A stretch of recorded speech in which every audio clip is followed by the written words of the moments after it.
Hello, and thanks for tuning in.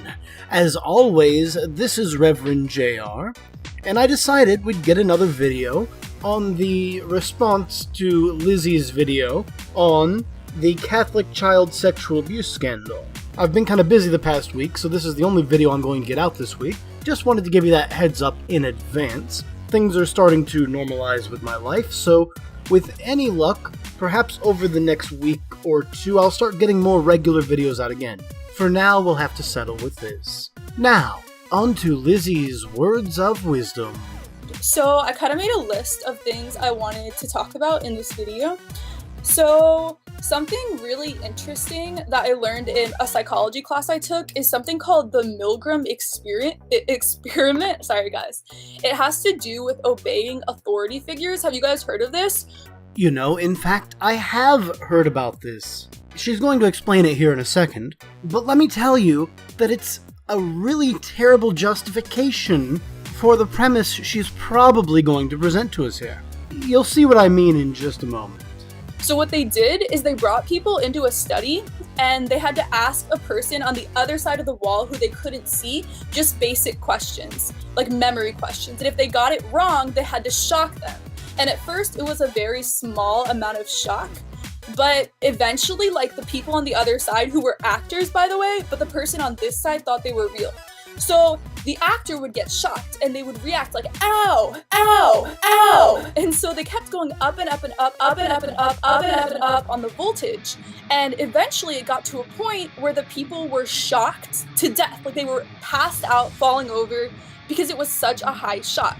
And so the people in the experiment would go back to the moderator of the experiment and they'd be like, oh my gosh, the person I'm shocking is yelling, they're in pain, is it okay to keep shocking them?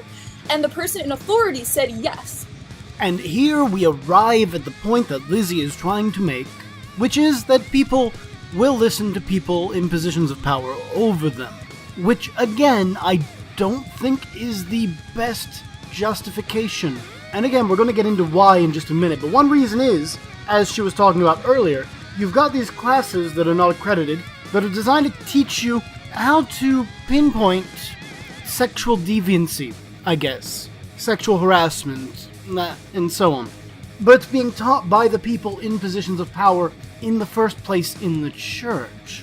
Beyond that, you've got the bigger issue of, now Lizzy is saying that the church is in fact breeding this culture and causing priests to do what they do to children. You see, that's why it's a bad argument. Maybe Lizzy will make a different one, but I'm not optimistic. So for example, you've got the people going through these courses, right? And the people running the courses just say, you know, we're going to fill out the paperwork, don't worry about it. Let us do that. It doesn't matter if we actually trained you what needs to be trained or not. We just want to have that paper so that our church looks better. That's the kind of thing I'm getting at. And Lizzy is trying to tell me that she thinks the church engages in it. At least that's what I'm gathering here. That doesn't really make me trust them when they say, oh yeah, but we're doing everything right now. Aren't you trying to tell me I shouldn't trust them when they say that, Lizzy? I don't understand.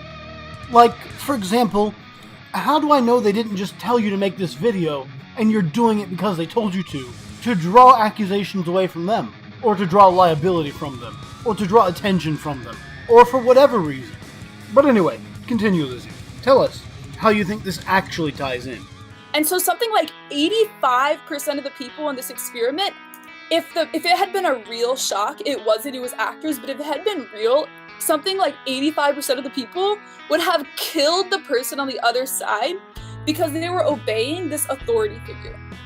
And the reason this professor at Yale did this experiment is because of the Nazi trials after the Holocaust. They were shocked that all of these people were obeying orders and murdering so many people. I mean, yeah, that's all pretty much accurate, but it still doesn't explain why you brought it up, Lizzy. And so it was kind of an exploration into the psyche of humans and why we are the way we are regarding authority. And again, that is correct. But I don't think you would say that we should forgive all the Nazis and not punish any of them either. You see, Lizzy, the crime was still committed. The reason why isn't really relevant right now. It sounds like your argument is going to be, well, the Nazis done it, and the Catholics done it, and they both done it for the same reason, so let's treat them the same. different. Go ahead, Lizzy. Go ahead. So I think that all of us, to be virtuous people, need to fight so hard against these defaults within us to blindly obey authority. You say that, Lizzy. I'm not sure you understand the implications, but you're trying. Yes, I agree. People should. The problem is, the people covering it up in this case also happen to be the ones engaging in it. The difference between the Milgram experiment and the child abuse in the Catholic Church is that the people in the Milgram experiment who told them to shock them weren't also actually killing people, you see, and then telling the participants of the experiment not to tell the authorities, because they're both killing people.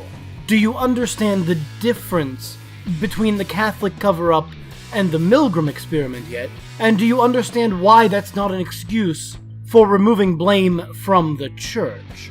There's just something about humans where we do that. And so I think the problem is that in the church, we have an extreme authority system set up where you're supposed to obey authority, respect authority. Okay, Lizzy, but which is it? Is it just our nature to do what other people tell us? Or is it a special case in the Catholic Church because you're telling people they have to do it because God says so, and it has nothing to do with being natural?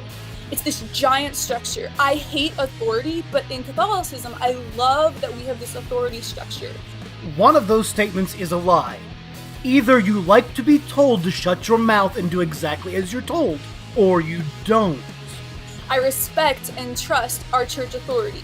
So you will do whatever your bishop or priest or whomever in the power of authority above you tells you to do, including lying about taking the sexual harassment course or whatever, about not going to the police about things because you trust and respect whatever they tell you simply because they're part of the Catholic Church.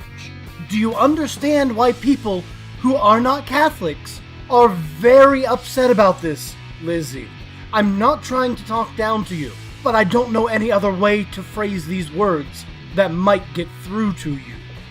Trust and obey, for there's no other way to be happy in Jesus than to trust and obey. I remember singing that as a child, and now I realize that's not something I should have enjoyed. And I want to obey them.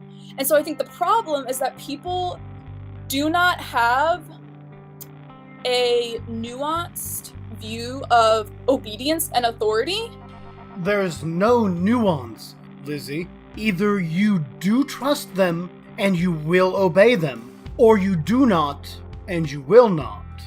You can't say, yes, I trust you in a position of power above me, and I will follow your commands because I trust them, but I'm not actually going to follow them because you don't trust them, I guess? Go ahead and explain this nuance to me, Lizzy. People are thinking of it very black and white, so that's why people who saw the abuse going on didn't report it to the media, didn't talk about it more, accepted the authority, accepted the bishop or the priest, whoever, all the people who didn't speak up and who let it stay hidden for so long. But here's the thing, Lizzy. You just told me you trust and respect those same people. You're telling me you respected their decisions not to do that, and you trusted them when they felt they didn't need to.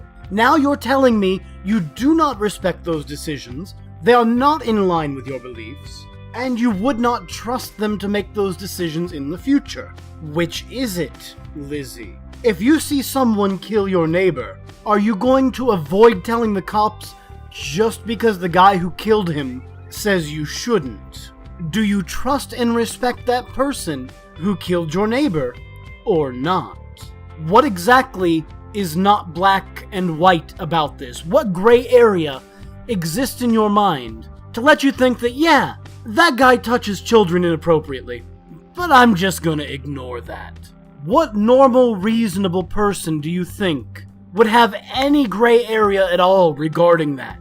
What exactly is not black and white that you think a person would entertain in the back of their head as a notion, Lizzy? Because as far as I can think, that's not something I would shut my mouth about. It is very black and white. Either I listen to the people telling me not to do it and I trust and respect them, or I report them to the proper authorities. Again, I don't see any gray area, and I don't see how the average person could see any gray area there. Maybe you'll explain it soon.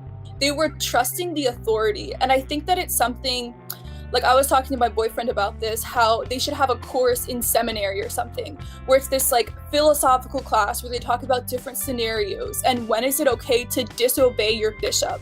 If you need a college-level course to tell you that you should report child rapists to the police, you should not be allowed in public. And if you're gonna tell me that you think your God would punish you for reporting such a person to the police, then I believe I don't care about your God, because he's going to end up punishing me anyway. I certainly don't want to go to hell forever, but if heaven means being around your God who doesn't want you to turn in child rapists, then I don't want to go to heaven either.